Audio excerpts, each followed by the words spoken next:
आज मैं आप लोगों के संग जो टॉपिक शेयर करूंगी वो है संयुक्ताक्षर। हिंदी संयुक्ताक्षर। संयुक्ताक्षर लिखने के लिए हिंदी में कुछ नियम है, वही हम लोग आज जानेंगे। हिंदी में जब संयुक्ताक्षर लिखना पड़ता है तो बहुत स्टूडेंट कंफ्यूज हो जाते हैं।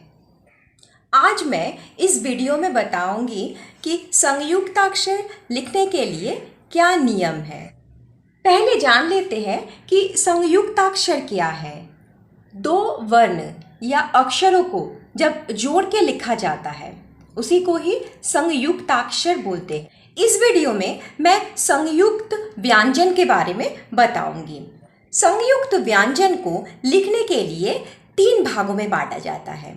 एक है खड़ी पाई वाले व्यंजन, खड़ी पाई रहित व्यंजन या बिना पाई वाले व्यंजन, या मध्य खड़ी पाई वाले व्यंजन।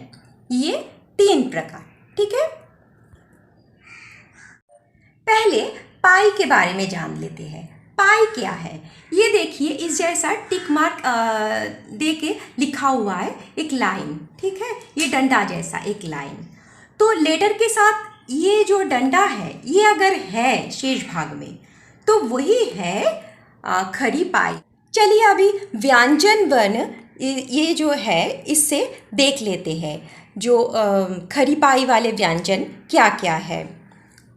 ख है, ग है, घ है, अंग नहीं है। क्योंकि देखिए जो खड़ी पाई वाले व्यंजन है वो लिखने के लिए आपको देखना पड़ेगा कि लास्ट में, एकदम लास्ट में एक डंडा जैसा है कि नहीं, ठीक है। और मध्य खड़ी पाई वाले जो है वो क में है। देखिए बीच में से एक डंडा है और सामने से सूंड जैसा एक है, ठीक है।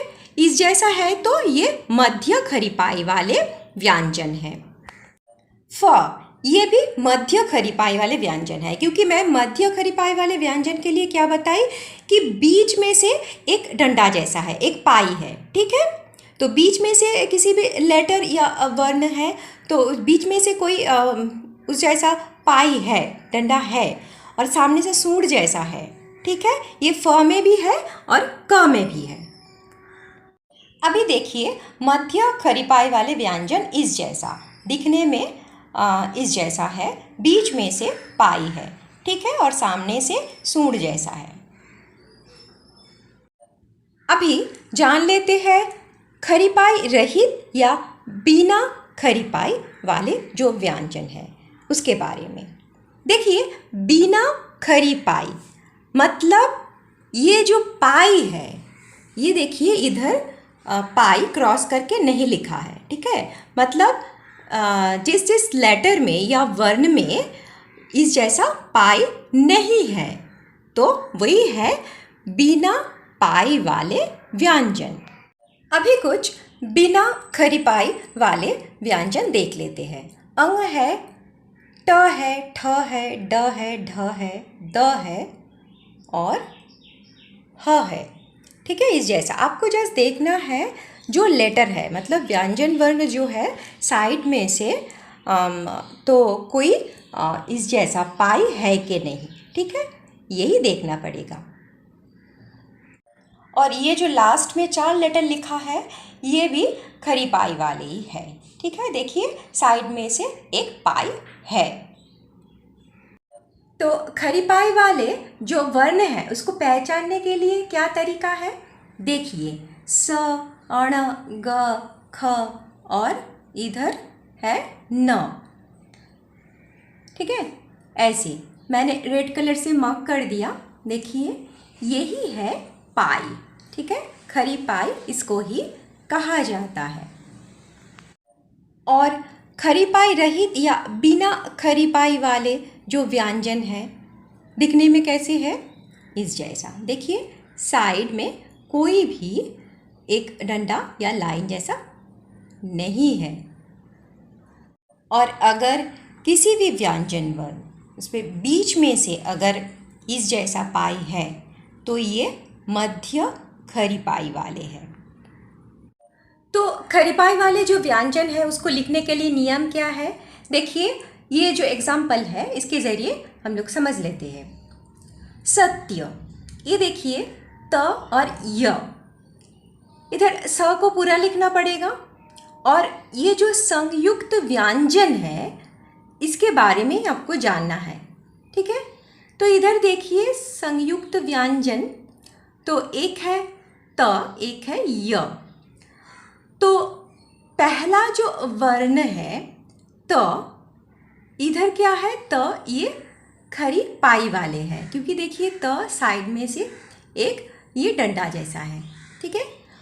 तो नियम क्या है, नियम देखना है कि त और य में भी पाई है मगर आपको त, इसमें जो पाई है उसको ही आपको हटाना पड़ेगा। तो खरी पाई वाले व्यंजन लिखने के लिए तरीका या नियम यही है कि जो पहला संयुक्त व्यंजन में से जो पहला वर्ण है उसी को ही, उसमें जो पाई है उसको ही हटाना पड़ता है और नेक्स्ट में जो है उसको पूरा लिखना पड़ता है, ठीक है। और ये जो पाई है त, इसमें जो पाई है ये पूरा हटाना पड़ेगा, ऐसा नहीं कि आधा, ठीक है, पूरा ही इसको हटाना पड़ेगा। जैसे देखिए त और य को ऐसे देखिए। तो इसके लिए और कुछ एग्जाम्पल्स देख लेते हैं। दंड, सुग्गा, ख्याति, सस्ता और संधान, मुग्ध, ठीक है।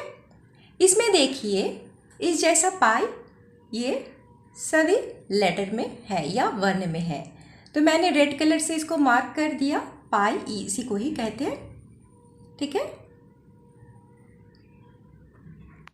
और इधर देखिए त, ण, ग, ख, स, न, ठीक है। इसमें हलन जैसा दिया हुआ है, आप लोग कहेंगे कि इस जैसा क्यों है, क्योंकि देखिए व्यंजन वर्ण लिखने के लिए नियम यही है, ठीक है।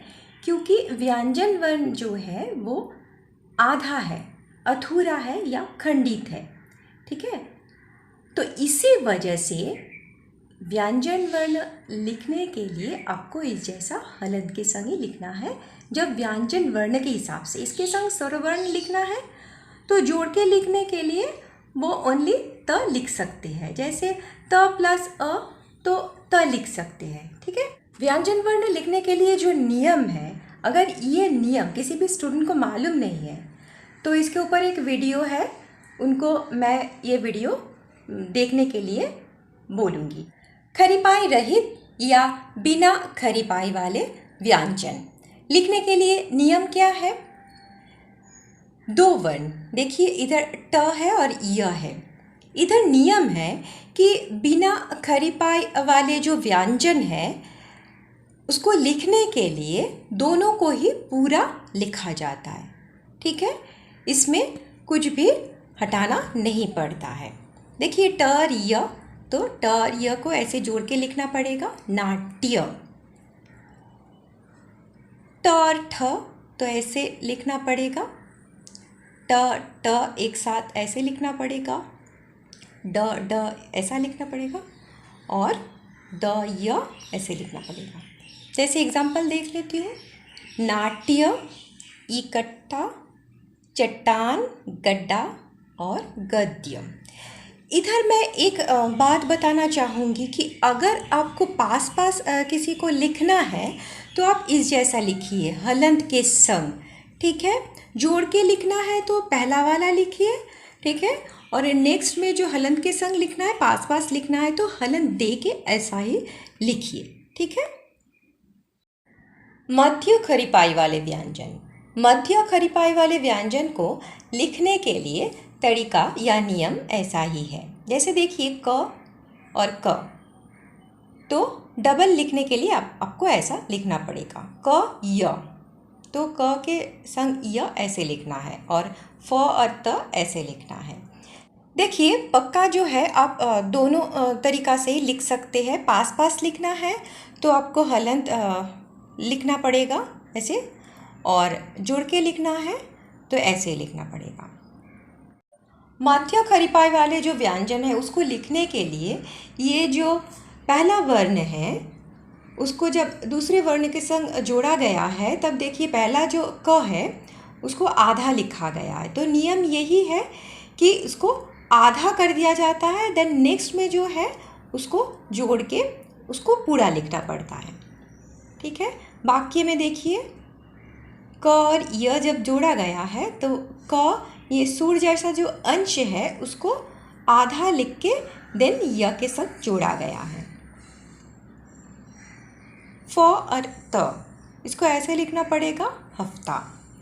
तो एग्जाम्पल देख लेते हैं। पक्का वाक्य हफ्ता।